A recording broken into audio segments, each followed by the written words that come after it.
Sisi kama wa Kenya enyewe we still have a long way to go.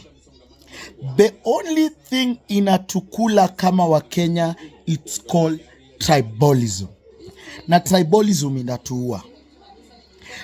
Yeah, like 3 times hii month, hii holiday, niliamua kutembea katika Kenya National Museum. Na nilishangaa na nikashtuka. Katika Kenya National Museum, 60 to 70% of the content za history za Kenya is about Mount Kenya, is about Mlima.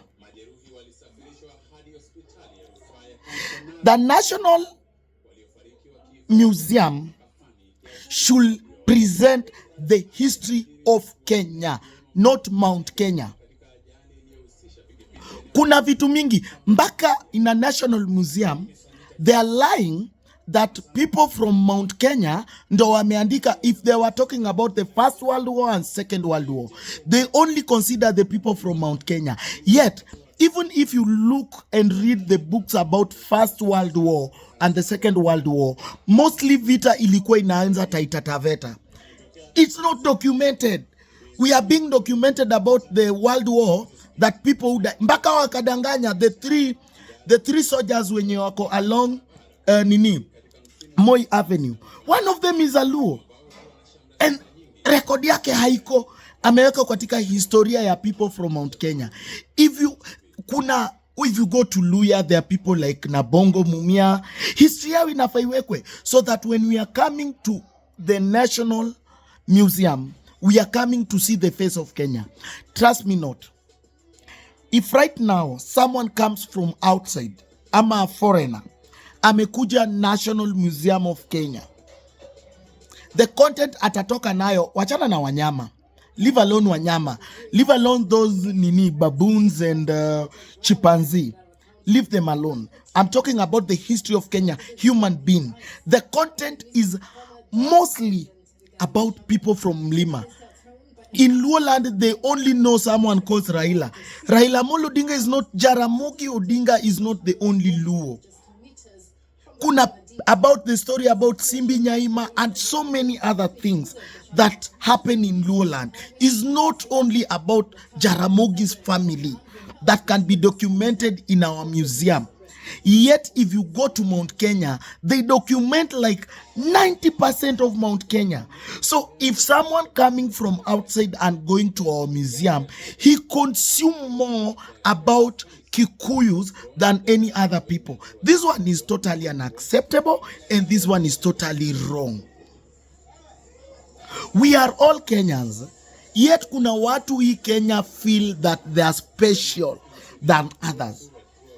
Really, tunalipa tax wote.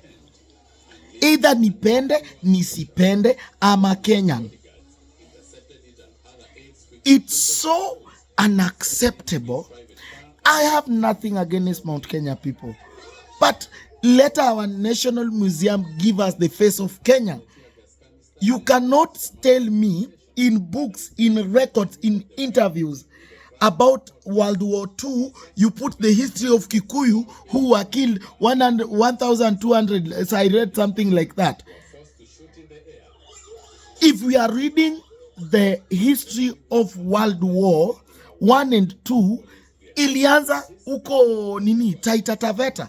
Haijakuwa documented. You document for us about Mount Kenya, people who die in Mount Kenya. Ukienda Luoland, kuna thousands of our grandfathers who fought the World War I and World War II. The only thing imenikasirisha about National Museum, you cannot consume almost 80% of our history of Kenya in one region. I know Mount Kenya ilikuwa nearer during the research and everything, but kuna vitu mingi. Tell us about Luyas, tell us about Luos. Don't tell us about Jaramogi's family. We know Jaramogi's family. There are so many things in Luoland that should be documented tofauti na Jaramogi's family. Tell us about Kambas, tell us about Taita, tell us about Kalenjin, tell us about so many things. You cannot tell us only about Murima. No, we are all Kenyans.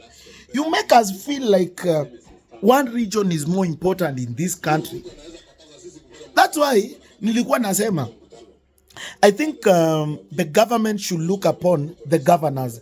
If you read about the history of banking and the governor, central bank governor, this thing cannot only be held by one tribe. Let it change. Tribalism is our main disease in this country. The moment we will start reasoning like a person, like human being, we will make a step. The moment we'll stop reasoning with hatred, we will make a step as a country. This country belongs to us, and we are here by thorn. We were not invited to live in this country. So all the government parastatal as a museum that consume and tell us about our history. If you go to National Archives, the content is more about the history of our people like Tom Mboya and few people that we know. At least National Archives may do more about Mombasa and other things. There are so many things zenye zimehaidiwa. Stop selling us the content of Mount Kenya. We have more than 42 tribes in our country. They need to be documented and put about our museum. Stop putting our museum yenye mgeni akikuja, he only consume Mount Kenya.